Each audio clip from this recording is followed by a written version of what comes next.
Hi, web workers! Welcome to episode 4 of Job Hunt with me.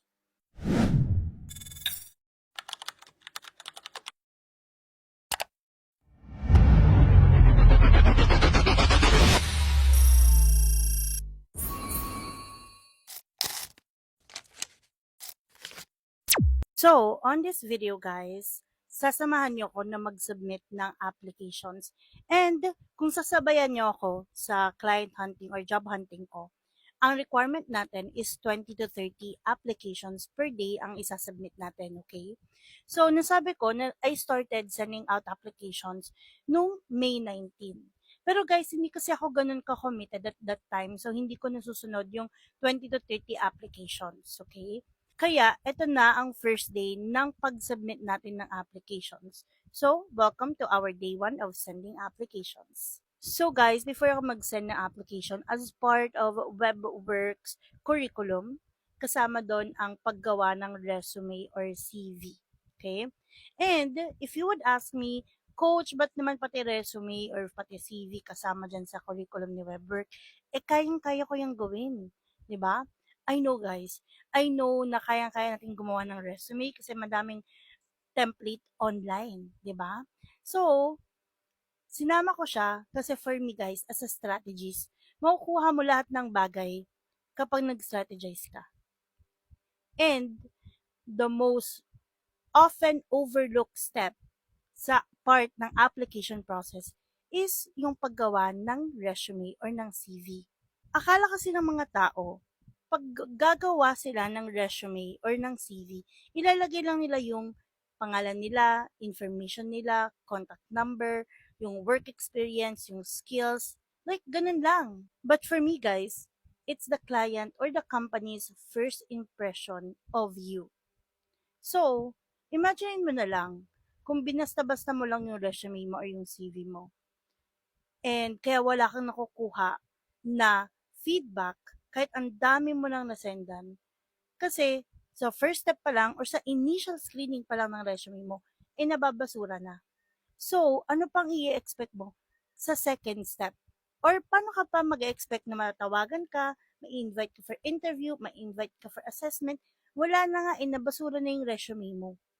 So, sa dami-dami ng applicant, bakit ikaw? That's the question. And for me, this is how I do my resume. So, let's start with the resume template na gagamitin mo. So, highly recommended ko yung Harvard resume templates and Yale resume templates.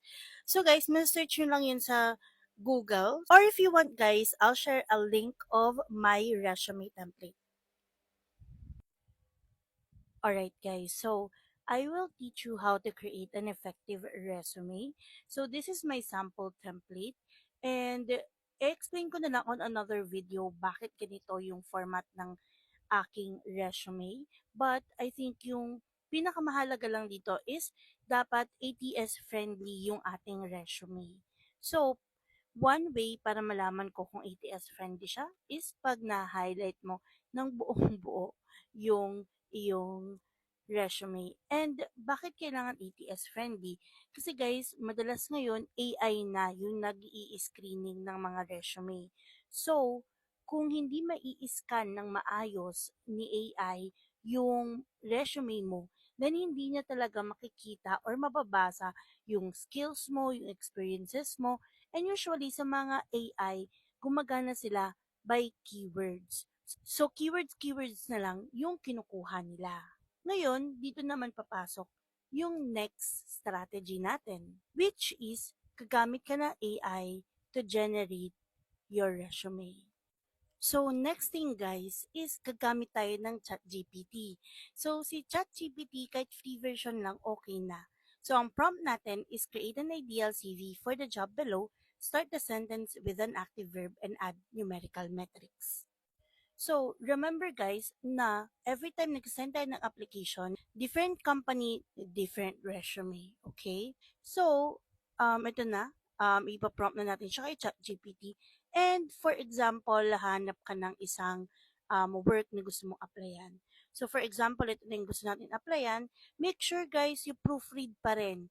Kasi minsan yung iba hindi nag apply through the apply with Indeed. Minsan gusto nila mag-apply ka through email or meron silang ibang instructions. So, proofread pa rin tayo. And i-paste mo lang siya dito. And then below that, after nyan, ay ipipaste din natin ang ating resume. So, ilalagay mo yung resume mo dito. So, for example, ilalagay ko yung resume ko dyan. And ilalagay ko dito. Then, enter na. So guys, ito na yung binigay sa atin ni ChatGPT. So, binigyan niya tayo ng professional summary, ng core competencies, and ng description para sa mga past work experience natin. And mahalaga to guys kasi dun sa mga companies na thousands of applications yung nare-receive nila, hindi na talaga nila nababasa lahat isa-isa yung mga CV na pinapasa natin. So usually for the screening ng resume ng mga qualified, AI na ang gumagawa. Kaya kailangan ATS friendly. So pag pumasa ka doon, pwede nang mabasa ng hiring manager or ng recruiter. So dito na papasok yung according to research na 6 seconds lang ang average na pagbasa or pagtingin ng mga recruiter sa ating mga resume. So, kaya ang technique natin or ang strategy natin is to start with an active verb para makuha natin yung attention nila. Okay? Plus, naglagay tayo dito ng numerical metrics.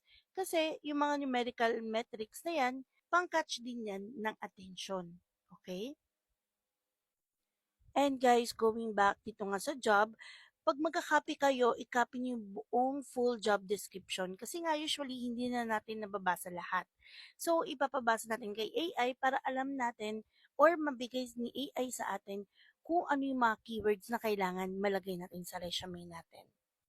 Actually guys, sobrang dami pa nito but we're running out of time dito sa mini-series.